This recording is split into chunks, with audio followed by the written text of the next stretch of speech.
what it is, what's happening. Day 2 of the Thunderbird. So, fuel tank's in it. It's all hooked up. Brakes are all bled out. Got a great brake pedal. Got the trans in it last night. Dry shaft does not fit. I got the car down a little bit right now, but dry shaft is this much too short. So I got to go out back. I've got a bunch of dry shafts out of other cars I cut up. I'm going to see maybe get lucky and the dry shaft out of the Ranchero that I cut up for this trans. Maybe that'll work. Maybe it's the right length. If not, I'll just have to have, I'll find one that's a little too long, get it shortened, or just have one made, whatever. Maybe take the original one, just have a new tube put in it to the right length. It's not a big deal. It's just a pain because I got to run it. The place it does it's about 20 miles from here. Actually, it's probably a little more than that, but it's just a pain because it takes them a couple of days, and, you know, it is what it is. So the trans is in it, all bolted up, converter's all bolted up, starter's in it. I want to clean the cross member up. Cross member is real nasty, so I'll put that in the parts washer today. Get that cleaned up, get the trans bolted in the cross member. And then I think I'm going to drag the exhaust machine out at some point today. And bend up exhaust. I've got shorty headers on it. These are just regular 5.0 like Fox Body Mustang shorty headers. Get them. I've got some flanges, make up some pipes. I think I'm just going to bring them down under the cross member, connect to the original pipes because they're still in good shape, reuse them. And then the mufflers are rotted out, so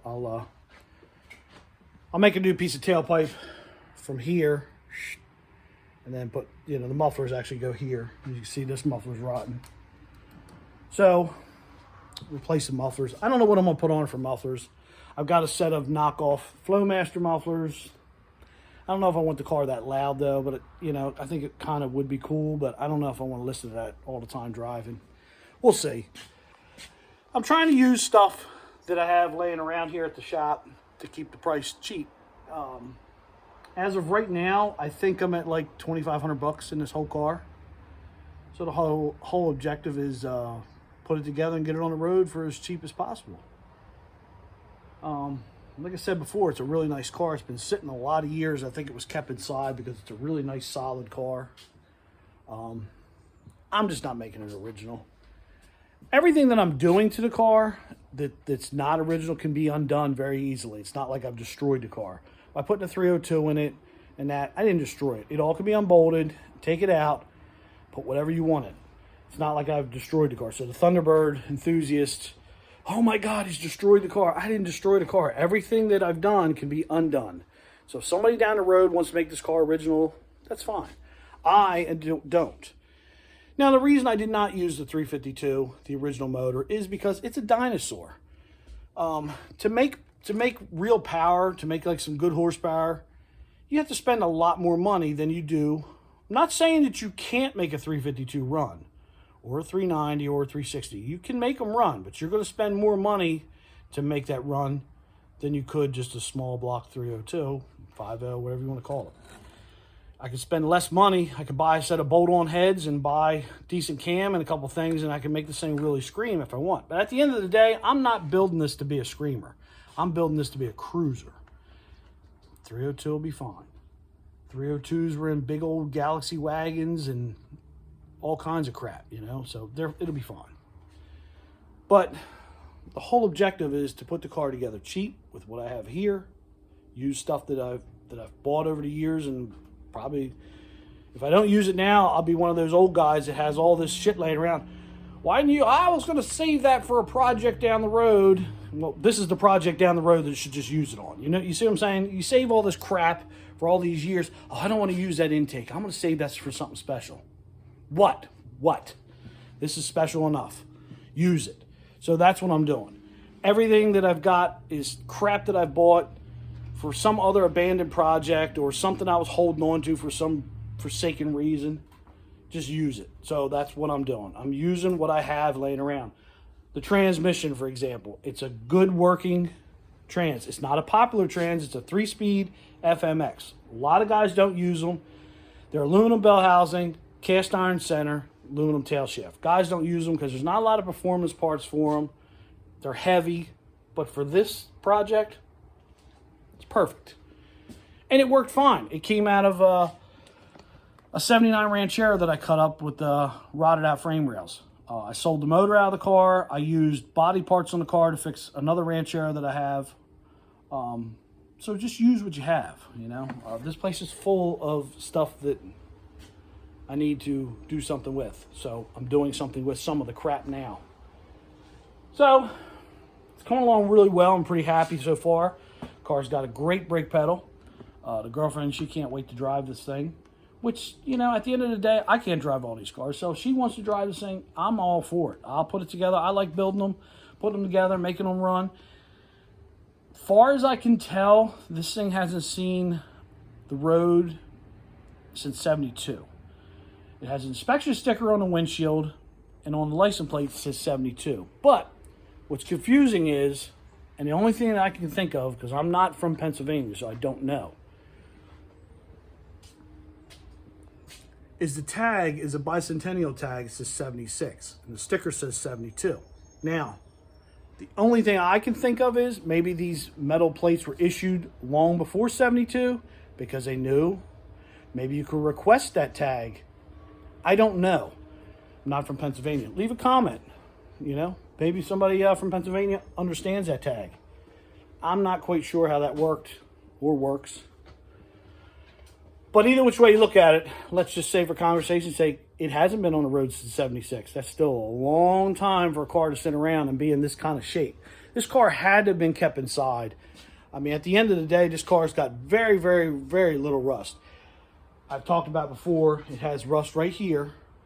This inner fender well unbolts. And what happens is the mud and stuff lays inside there and eventually rusts it out. This part unbolts, and then it just put a small hole in the unibody, which is easy to fix. This is nice and heavy gauge metal, so I'll cut it out. I'll weld a piece in. And actually, I think I'm just going to take and trim the bottom of this inner fender well off and just leave it so it doesn't do it again. That's what I'm thinking I might do. I don't know. I did find a new inner fender well laying in the trunk. I went through the trunk for the first time when I put the gas tank in it the other night, because the gas tank straps and a bunch of other junk were laying in the trunk. So I rifled through there and found another inner fender well. So I don't know. We'll figure that. We'll get to that bridge when we cross it. So today's project is I've got some more stuff to do outside around here. I like to get the cross member in and bolt it up and hunt down a dry shaft or a dry shaft that's longer that I can get shortened. It'd be cheaper just to have one shortened than to take the original one and have a new tube put in it, but it doesn't matter at this point. Either which way, it's going to have a dry shaft to make the truck move. I've had this place make me dry shafts before, and it goes anywhere from $100 to, you know, maybe $275, $300. But they did one. I got a 66 F250 on the other side of the shop. It's got a big block in it, C6 trans. That truck originally was a two-piece dry shaft, but when I put the big block in it, I did not want a two-piece dry shaft in that truck. So I had to make me a dry shaft for it. I think I paid $250 or something for a dry shaft, but zero vibrations. Truck drives great, and then that's what I wanted was a one piece, because eventually that truck, I'll share some content on it eventually. It's a F250, but I'm going to make the truck 5-lug and change the rear in it so I can get a better gear ratio in it. I don't drive it much anymore because it's 460 with a 410 rear. It's just terrible on gas, and with gas being the prices they are lately, I just don't drive it. It can just sit in here for all I care. It's paid for. It belongs to me. So I'm going to go ahead and get at it and see what we get done today. I would like to, as my buddy used to always say, maybe get this motor to make smoke. That's what he used to always say. We're going to light it up and see if it makes smoke today. Might get there today. If not, I'll get there tomorrow.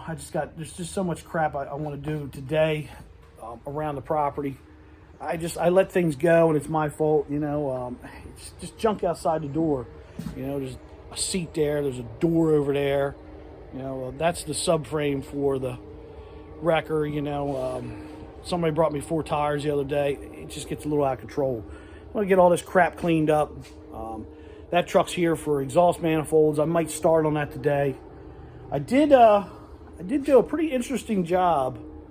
It's kind of a little off subject here, but it's kind of cool. There's a 02 F-150 with a 5.4 in it. Guy called me, says, needs a price on the motor. Okay. I said, what's it doing? He says, well, I had it at the shop around the corner. And the guy does, the shop he goes to around the corner, he always refers work to me. He doesn't get in anything big. He doesn't do any engine work. So he usually refers the guy. He says, well, you know, guy gave me your number. He says, you'd be the guy to call for a motor. So I like to hear it first, you know. So I took a ride to his house. He started it up. Now I had a noise in the motor. It was faint, but it was there. But it was coming from the top of the motor. I said, I don't think this thing needs a motor. It's only got 50-some thousand miles on it. It's awful odd. So I said, well, let me take it back to my shop. I said, I actually want to pull the valve cover off. I said, and take a look in there. As soon as I pulled the valve cover, now mind you, on these newer Ford trucks, any of these Ford motors, valve covers are all plastic. This is the plastic valve cover off of a 5.4. This is the baffle that's supposed to be glued in there. This baffle fell out and was just laying, and the camshaft was smacking it. And it was making this tapping noise. And what got me thinking it was not an engine noise was because of the way it sounded. It did not have a metallic sound. It had a totally different sound. So I got the valve cover off, and that's what I found. I found the baffle had just, it's actually like glued, some kind of hot glue, I guess. So I put a used valve cover on it and changed the oil, and it's done. So that job is out of here. This F250, or I'm sorry, it's an F350. It's in here for exhaust manifolds. I may start on this here in a little while. I'm almost positive it's going to break a couple bolts. These 5.8s, when they get some miles on them, they're very prone to, when you try to remove the exhaust manifolds, they will break the bolts. Usually it breaks the bolts in the very back. I don't know why, but sometimes you get lucky. This is not a real crusty truck, so I'm hoping I get lucky and I can get them all off. The manifolds are actually broken in the center. And that's a pretty common thing I see with these 5.8 OBS trucks. They'll crack the manifold just from using the truck as a truck. It gets hot, so you got a lot of hot, cold cycles, and eventually the cast manifold just can't take it. But like I said before, a lot of these 5.8s, because they go through that hot, cold cycle, the bolts, when you try to yank them off, they break. And there's not much you can really do. You can try getting the motor hot. You can let it sit. It just, you know, some guys say, I'll let them run and get real hot and then take them out. I've tried that. It's just a luck of the draw. So I'm not really looking forward to it. It's hot out here. I guess I'll have to turn my air conditioner on, but we'll see. So look, I want to get started on something, so holler at your boy. Keep it reals, and I'll shoot you another update here before I head to the beach. See you.